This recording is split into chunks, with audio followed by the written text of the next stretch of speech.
Hello guys, welcome back to another new video. So ಇವತ್ತಿನ ವಿಡಿಯೋದಲ್ಲಿ ನಾನು ನಮ್ಮ ಉತ್ತರ ಕನ್ನಡ ಕಡೆ ಸ್ಪೆಷಲ್ ಆಗಿರೋ ಯಾವ ಪಲ್ಯ ಅಂದರೆ ಪುಂಡಿ ಪಲ್ಯ ರೊಟ್ಟಿ. ಸೊ ಪುಂಡಿ ಪಲ್ಯ ಯಾವ ರೀತಿಯಾಗಿ ಮಾಡೋದು ಅಂತ ಇವತ್ತು ನೋಡೋಣ ಬನ್ನಿ. ಈ ಪುಂಡಿ ಪಲ್ಯ ನಮ್ಮ ಹೊಲದಾಗಿರೋದು ಫ್ರೆಶ್ ಆಗಿ ನಾವು ಇವತ್ತು ಕಿತ್ಕೊಂಡ್ಬಂದೀವಿ. ನೋಡ್ಬೋದು ಎಷ್ಟು ಫ್ರೆಶ್ ಆಗೈತಿ, ಎಷ್ಟು ಚಂದ ಐತಿ ಅಂತ. ಸೊ ಈ ಪುಂಡಿ ಪಲ್ಯ ಯಾವ ರೀತಿಯಾಗಿ ಮಾಡೋದು ಅಂತ ನೋಡೋದು ಬಂದಿದೆ. ಫಸ್ಟ್ ಈ ಪುಂಡಿ ಪಲ್ಯ ನಾವು ಕ್ಲೀನಾಗಿ ತೊಳ್ಕೊಂಡು ಈ ರೀತಿಯಾಗಿ ಸಣ್ಣಗೆ ಕಟ್ ಮಾಡ್ಕೊಬೇಕು. ಈ ರೀತಿಯಾಗಿ ಸಣ್ಣಗೆ ಎದಕ್ಕೆ ಕಟ್ ಮಾಡ್ಕೊಬೇಕಂದ್ರೆ ಅದು ಚೆನ್ನಾಗಿ ಕುದಿತೈತಿ, ಆಮೇಲೆ ನಮ್ಗೆ ಸ್ಮ್ಯಾಶ್ ಮಾಡ್ಕೊಳ್ಳೋಕ್ಕೂ ಈಸಿ ಆಗ್ತೈತಿ. ಸೊ ಹಾಗಾಗಿ ನಾವು ಅದನ್ನು ಈ ರೀತಿಯಾಗಿ ಸಣ್ಣಗೆ ಕಟ್ ಮಾಡ್ಕೊಬೇಕು. ಆಮೇಲೆ ಇದನ್ನು ಸ್ವಲ್ಪ ಕುದಿಯಾಕೆ ಇಟ್ಕೊಬೇಕಾಗ್ತೈತಿ. ಸೊ ಸುಡು ನೀರೊಳಗೆ ನಾವು ಇದನ್ನು ಕುದಿಬೇಕು.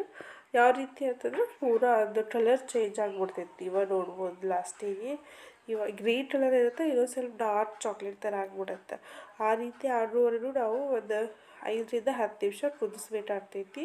ಸೊ ಚೆನ್ನಾಗಿ ಕುದಿಬೇಕದು.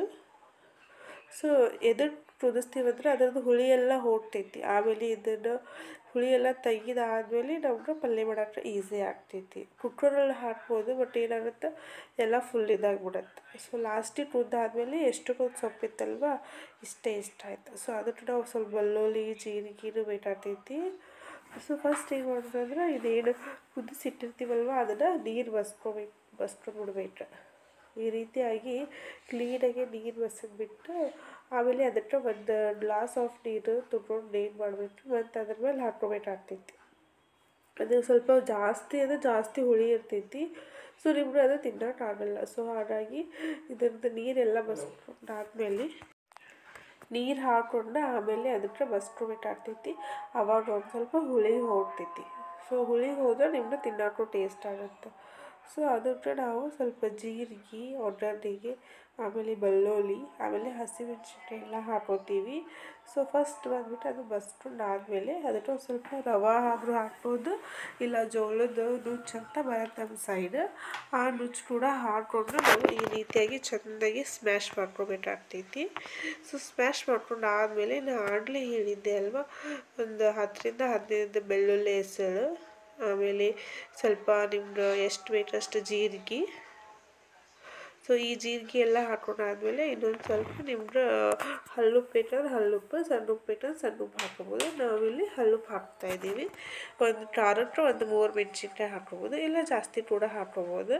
ಸೊ ಇದನ್ನು ನಾವು ನೀಟಾಗಿ ಸಣ್ಣಗೆ ಕುಟ್ಟಣಿ ಒಳಗೆ ಈ ರೀತಿಯಾಗಿ ಜಜ್ಕೊಬೇಕಾಗ್ತೈತಿ. ಜಜ್ಕೊಂಡಾದ್ಮೇಲೆ ಇವಾಗ ಇದಕ್ಕೆ ಒಗ್ಗರಣೆ ಕೊಡ್ತಾಯಿದ್ದೀವಿ. ಅಂದರೆ ಫಸ್ಟ್ ಆಯಿಲ್ ಹಾಕಿ ಮಾಡಲ್ಲ, ಇದು ಕುದಿಬೇಕಾದ್ರೆ ಇದೆಲ್ಲ ಹಾಕಿಬಿಡ್ಬೇಕು ನಾವು. ನಾರ್ಮಲಿ ಪಲ್ಯ ಒಗ್ಗರಣೆ ಕೊಡ್ತೀವಿ, ಬಟ್ ಈ ಪುಂಡಿ ಪಲ್ಯ ಮಾಡೋ ಪ್ರೊಸೀಜರೇ ಬೇರೆ ಇರುತ್ತೆ. ಸೊ ಈ ರೀತಿಯಾಗಿ ನಾವು ಎಲ್ಲ ಕುದ್ದಾದ್ಮೇಲೆ ಟೇಸ್ಟ್ ನೋಡ್ಬೋದು ಎಷ್ಟು ಮೆತ್ತಗಾಗೈತಿ.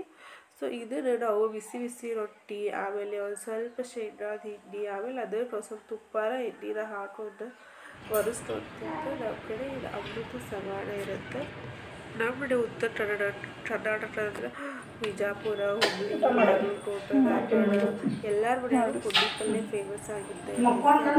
ವಯಸ್ಸಾದವ್ರು ಯಾರು ಹೋಗಿರೋದು ಫಸ್ಟ್ ಪುಂಡಿ ಪಲ್ಯ ರೊಟ್ಟಿನ ಅವ್ರಿಗೆ ಮುಂಜಾನೆ ನಾಷ್ಟ ಆಗಿರುತ್ತೆ. ಸೊ ಈ ವಿಡಿಯೋ ನಿಮಗೆ ಇಷ್ಟ ಆಗಿದೆ ಅಂತ ಹಾಕ್ಬೋದು.